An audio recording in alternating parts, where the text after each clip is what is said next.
के लिए उसके रिलेटेड बात करूंगा, बाकी इशू में डिस्कस कर ली है। फॉरेस्ट राइट एक्ट 2019 धारा 307 टूटने के बाद यहाँ जम्मू कश्मीर में लागू हुआ है, लेकिन उसके जो प्रावधान है, जो उसके रूल है, उसके मुताबिक हम जो गुजर बकरवाल है वो फॉलो अप नहीं करते। मेन चीज उसमें ये है कि अब जो ये दोनों कम्युनिटी के बीच में गुजर वर्सेस पहाड़ी का इशू बन गया है, जहाँ पे कहीं सरपंच अगर पहाड़ी है तो उसने गुजर की जड़ काटने ये शोर है, ये कम्युनिटी का अपने इशू बन गया है। उसमें ये चीज आ रही है कि जो बकरवाल लोग हैं उनके पास जमीन है नहीं है।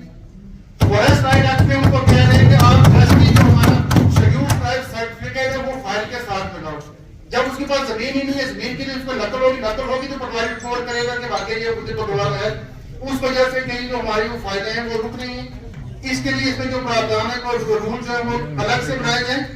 प्रधानमंत्री आवास जो योजना है उसमें मैं कहूंगा कि गुजर बकरवाल को 50% शेयर भी नहीं मिला है। क्यों कि उनका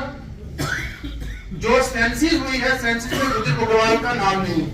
उसके बाद आवास प्लस आया, डिस्ट्रिक्ट एडमिनिस्ट्रेटर आवास प्लस एक ऐप लॉन्च की, उसमें भी जो गुजर बकरवाल जो इस समय कोई सर्वे हो रहा है तो हमारे बकरवाल लोगों को वो कश्मीर में अपने डोकू में है तो वो सर्वे से रह जाती है, जिसकी वजह से हमें किसी चीज का बेनिफिट नहीं होता है।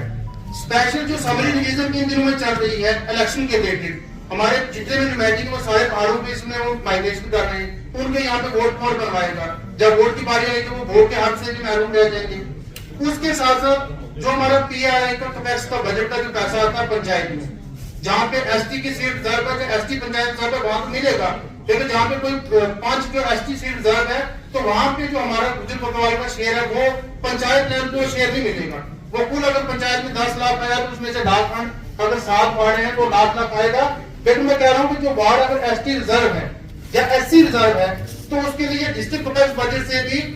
प्रावधान होना चाहिए कि गुजर बकरवाल कम्युनिटी अगर वहां पे 50% है या 40% है उसके लिए इतना शेयर जो है वो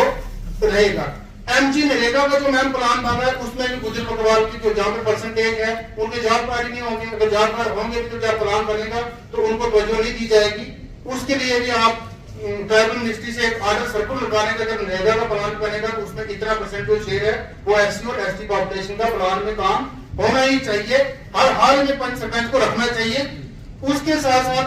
मैडम जो पीडीडी के जो हमारा बिजली विभाग है उसमें जो नुमाइंदे लोग जब ये 6 महीने के लिए चले जाते हैं वो डोकू में, तो इनका जो पीछे बिल है बिजली का वो आए दिन चलता रहता है। एलजी महोदय ने एमएसटी स्कीम लॉन्च की है, लेकिन मैं जनाब से रिक्वेस्ट करूंगा कि ट्राइबल मिनिस्ट्री की तरफ से एक आदेश उनको आना चाहिए कि इसमें भी जो ट्राइबल लोग हैं नुमाइंदे गुजर बकरवाल जो है उनको और कंसेशन दी जाए कि जिनके जो बिजली के बिल जो है काफी टाइम से पेंडिंग है उनके ताकि वो बिल जो अदा हो जाए एमएसटी स्कीम में। क्योंकि मैक्सिमम हम लोगों का बिल हम लोगों को पता होता नहीं है, आगे लाइन में आ गया कुछ आ गया भाई आपका बिल आ रहा नहीं आ रहा, हमारे लोग उसकी जानकारी नहीं करते हैं और उनके जो है बिल के पैसे दिन ब दिन बढ़ रहे हैं और बाद में डिपार्टमेंट कहता नहीं कि आपने बिल का पैसा नहीं दिया है। उसके साथ साथ मैडम अब रिसेंटली जो पेंशन है, पेंशन की वेरिफिकेशन हो रही है यहाँ पे डिपार्टमेंट पेंशन के डिस्ट्रिक्ट हेड डिपार्टमेंट इसी साहब नहीं है। अब गवर्नमेंट यहाँ पे अनाउंस किया है कि आपको जो पेंशन होल्डर है, जो नए हैं जो पुराने हैं, जिस भी कैटेगरी चाहे नुमाइंदे हैं चाहे अदर विडोज हैं, आपको डोमिसाइल सर्टिफिकेट आपको देना पड़ेगा। मैडम आप खुद जानते हैं जिस तरह बैठे हुए जो नुमाइंदे के बुजुर्ग लोग हैं जो आज तक स्कूल में पढ़े नहीं है, जो अनपढ़ हैं, जिनकी 10-10 साल से पेंशन लगी हुई है, वो डोमिसाइल सर्टिफिकेट कहां से लाए? ये रिसेंटली गवर्नमेंट का आर्डर हुआ है। इसमें परेशानी हम लोगों को आती है, जो इलाइट क्लास है वो एक्टिव है, वो होशियार है, जो ब्राह्मण जी है, गुट्टा साहब आज बैठे हुए डॉक्यूमेंट पे माहिर है, ये जो कौन है मैं इनका एलिगेशन नहीं लगाऊंगा, लेकिन जो कोई भी ऑर्डर करता है उसके लिए माहिर है। तो मैं जनाब से गुजारिश ये करूंगा कि कोई भी जो स्कीम है उसमें पार्टिकुलरली आप फोकस करें। और आपका जो हमने प्रोग्राम बनाया था कि वीर बुडेश्वर जो मंदिर में आपने जाना था वो कल हम लेट होने की वजह से आप